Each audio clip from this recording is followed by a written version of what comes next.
नमस्कार बंधुरा चले आसलाम आपनादेर माझे घूर्णिझড়ের একটি নতুন পরিবর্তন নিয়ে। ইতিমধ্যেই দর্শক ভাইরা আমাদেরকে জানাচ্ছে যে দাদা এবারে ECMWF মডেলেও কিন্তু ঘূর্ণিঝড়টি বঙ্গোপসাগরে শো করছে।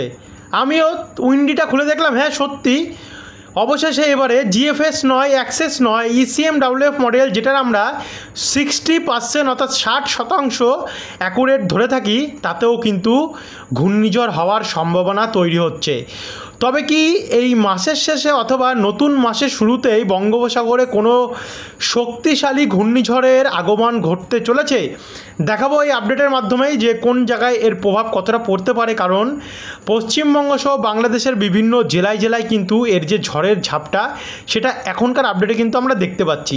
তবে এগুলোতে কিন্তু এখন অনেকটাই পরিবর্তন ঘটবে, তো সেই পরিবর্তনগুলো আপনাদের কাছে আমরা এই আপডেটেই তুলে ধরবো। ভিডিওটিকে বিনা স্কিপ করে কিন্তু শুরু থেকে শেষ পর্যন্ত আপনারা দেখতে থাকুন। তো চলুন ভিডিওটিকে শুরু করি। সবার প্রথমেই চলে যাব আমি মঙ্গলবার 27 তারিখ আজকের ডেটে। আজকে এই মুহূর্তে কী কন্ডিশন রয়েছে, এই মুহূর্তে আমরা রয়েছি দেখুন কোন মডেলে রয়েছি, ECMWF মডেলে। আমরা জিএফএসটাও দেখব, ECMWFটাও দেখব।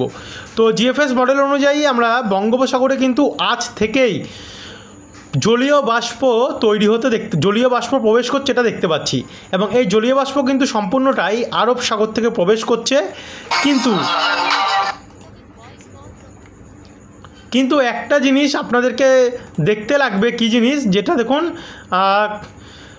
বঙ্গোপসাগরের থেকে আরব সাগরের দিকে কিন্তু আমরা দেখতে পাচ্ছি যে ঘূর্ণাবর্ত শক্তিশালী হয়ে রয়েছে, অর্থাৎ প্রচণ্ড শক্তিশালী একটা ঘূর্ণাবর্ত দেখা যাচ্ছে, যেটা পাকিস্তানের কিছুটা অংশ এবং কিছুটা রয়েছে গুজরাট উপকূল, যেটার প্রভাব কিন্তু খুবই ব্যাপক।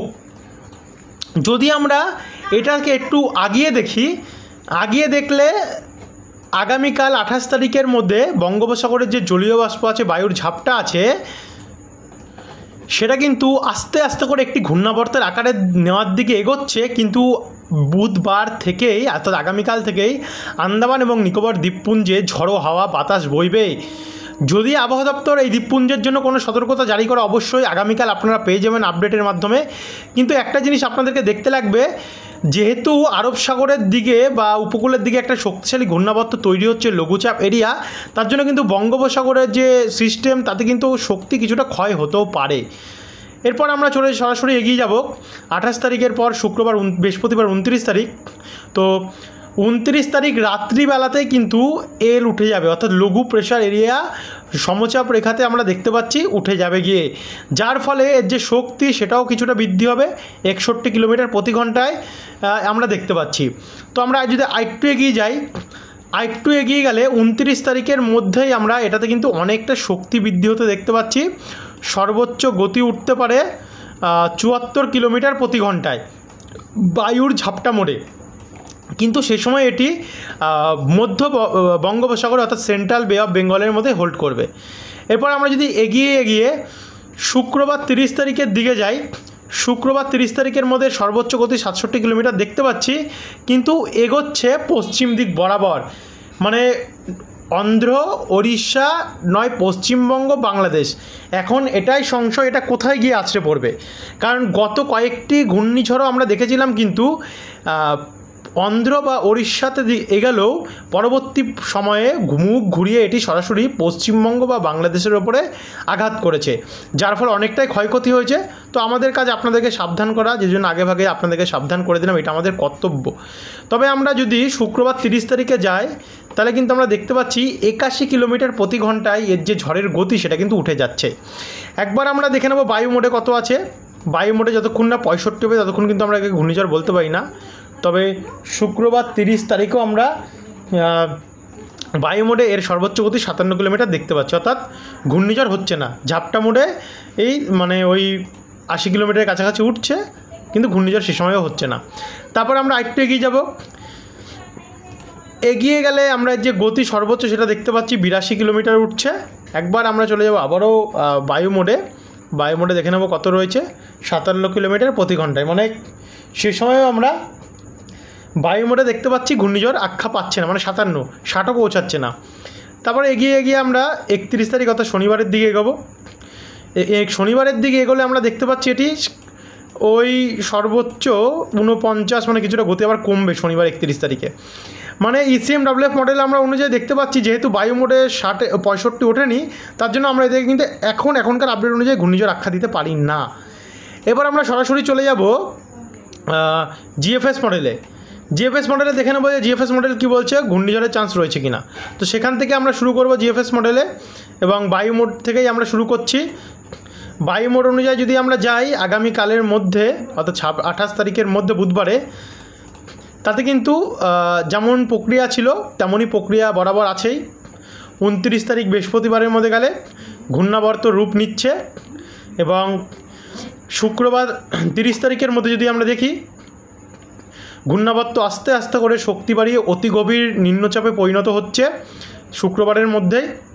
তারপরে আমরা 31 তারিখ শনিবারের দিকে যত যাচ্ছে তাতে কিন্তু শক্তিও বাড়তে দেখতে পাচ্ছি, এবং এখন কিন্তু আমরা রয়েছে বায়ু মোডে দেখুন 65।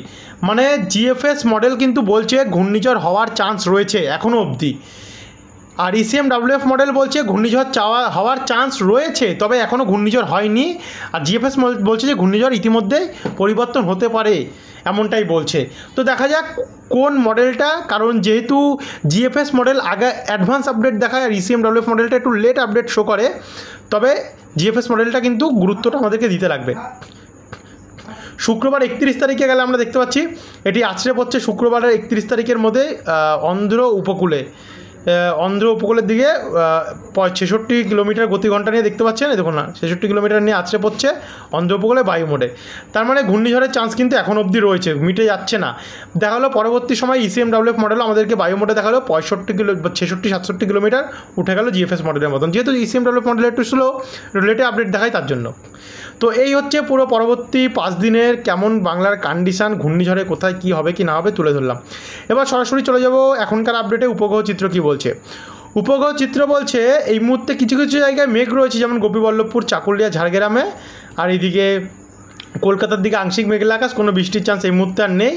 আর অনেক জায়গায় কিন্তু পরিষ্কারও রয়েছে, তবে চিত্তরঞ্জনের দিকে একটু মেঘলা আকাশ হয়েছে, এবং বাদবাকি থেকে কোথাও কোথাও একটু বজ্রপাতও আমরা দেখতে পাচ্ছি। বাদবাকি যশোর, লোহাগাড়া, খুলনা এদিকে একটু আংশিক মেঘলা আকাশ, এবং চারিদিক কিন্তু পরিষ্কারই রয়েছে এই মুহূর্তে, তেমন আর কোনো বৃষ্টির চান্স আমরা দেখতে পাচ্ছি না। এবার আমরা সরাসরি চলে যাব বৃষ্টির আবহাওয়া রেডারে। তো আবহাওয়া রেডার অনুযায়ী আমরা দেখতে পাচ্ছি দেখুন বৃষ্টি কিন্তু কোনো জায়গায় নেই এই মুহূর্তে। এবার সরাসরি দেখে নেব বজ্রবিদ্যুৎ মোডে গিয়ে। বজ্রবিদ্যুৎ মোডে যদি আমরা ECMWF মডেলে দেখি, তাহলে আমরা দেখতে পাচ্ছি আগামীকাল থেকে বৃষ্টির প্রভাবটা কিন্তু আগামীকাল অনেকটা কম থাকবে দক্ষিণবঙ্গে, তবে কিছু কিছু জায়গায় একটু বেশি থাকবে, যেমন সাবেং, ময়না, মহিষাদল, ডায়মন্ড হারবার, শ্যামপুর, তমলুক, ভগবানপুর, বাজকুল, মেদিনীপুরে কিছু জায়গায় হালকা হালকা বৃষ্টি থাকবে, এই জায়গাগুলিতে হালকা থেকে মাঝারি, গোয়ালতোয়া, ঝাড়গ্রাম, চাকুলিয়া, কলকাতার দিকেও বা চন্দননগর, নদিয়া ডিস্ট্রিক্টেও ঝিরিঝিরি বৃষ্টি হলেও হতে পারে। বাদবাকি আরামবাগ, বর্ধমান, বাঁকুড়া, পুরুলিয়া, দুর্গাপুরেও হালকা বৃষ্টি কিন্তু হতে পারে। এগুলো আমরা মুর্শিদাবাদের দিকেও কোথাও কোথাও একটু হালকা হালকা বৃষ্টির সম্ভাবনা আগামীকাল দেখতে পাচ্ছি। খুব যে একটা ভারী বৃষ্টি হবে আগামীকাল তেমন কিন্তু নয়। তারপরে 29 তারিখ যদি দেখি, 29 তারিখে কিন্তু একটু বৃষ্টির পরিমাণ বাড়বে, যেহেতু একটি নিম্নচাপ আসছে তার কারণে কিন্তু বৃষ্টি বাড়তে পারে। তার মধ্যে রয়েছে বিশেষ করে মালদা অর্থাৎ উত্তরবঙ্গের কিছু জায়গা, শিলিগুড়ি এবং উত্তরবঙ্গের কিছু কিছু জায়গায় হালকা থেকে মাঝারি বৃষ্টি থাকবে, কিন্তু রংপুর, কালাই, ময়মনসিংহ, রাজশাহী, সিংড়া, সিরাজগঞ্জ, সিরিজবাড়ি, বগুড়া, মহাদেবপুর, নাগেরপুর, কাপাসিয়া এবং সিলেটের দিকে এখানে কিন্তু ভারী বৃষ্টির চান্স রয়েছে। এদিকে মেঘালয়ের দিকে, বাদবাকি দক্ষিণবঙ্গের মুর্শিদাবাদের দিকে এবং বহরমপুর, বীরভূম আর এদিকে দুর্গাপুরের কিছু জায়গায় কিন্তু একটু ভারী বৃষ্টির চান্স হতে পারে। এ হচ্ছে 23 তারিখে, তবে 29 তারিখে কন্ডিশন। 29 তারিখে ভালো বৃষ্টির চান্স রয়েছে অনেক জায়গাতে, দেখুন মোটামুটি ব্যাপক পরিমাণে বৃষ্টি থাকবে। এরপর আমরা 30 তারিখ যদি দেখি, অর্থাৎ শুক্রবারে দেখুন বাংলাদেশের দিকে বৃষ্টি বাড়বে এবং উত্তরবঙ্গে, অসম এদিকে বৃষ্টি বাড়তে পারে 30 তারিখটাতে। আর দক্ষিণবঙ্গে হালকা হালকা বৃষ্টি হতে পারে, হালকা থেকে মাঝারি মানের বৃষ্টি সব কোনো না কোনো জায়গাতে বিক্ষিপ্ত পরিমাণে। এরপর 31 তারিখ যদি যায় শনিবারে দেখুন সকালবেলা ভোরবেলা থেকে কিন্তু উত্তরবঙ্গে কিছু জায়গায় বৃষ্টি হতে পারে, তবে দক্ষিণবঙ্গে তেমন কোনো বৃষ্টি কিন্তু 31 তারিখে আমরা লক্ষ্য করতে পারছি না। এরপরে যদি 1 তারিখ দেখি, 1 তারিখে কিন্তু হালকা থেকে মাঝারি মানের বৃষ্টি উত্তরবঙ্গে রয়েছে এবং কোথাও কোথাও ভারী বৃষ্টিও রয়েছে উত্তরবঙ্গের বিভিন্ন জেলাতে। আর দক্ষিণবঙ্গে কয়েক পশলা বৃষ্টির আমরা সম্ভাবনা 1 তারিখে দেখতে পাচ্ছি, তবে সব জায়গায় যে হবে এমনটি নয়, কোনো গ্যারান্টি নেই। এই হচ্ছে বন্ধুরা পরবর্তী 5 দিনের পুরো গোটা বাংলার আবহাওয়ার কন্ডিশান। কোথায় কোথায় কত বৃষ্টি হবে, কতটা বৃষ্টি হবে এবং ঘূর্ণিঝড়ের কী কন্ডিশন সম্পূর্ণটা আপনাদের কাছে তুলে ধরলাম। এরপরে যদি আরও কোনো সংশয় থাকে ঘূর্ণিঝড় বা কোনো ঘূর্ণাবর্ত নিয়ে, তার জন্য কিন্তু অবশ্যই কমেন্ট বক্সে কমেন্ট করে জানাতে ভুলবেন না। অবশ্যই আসবো আগামীকাল নতুন একটি আপডেটের সঙ্গে, যেখানে আরও নতুন পরিবর্তন থাকলে আপনাদের কাছে তুলে ধরবো। ধন্যবাদ।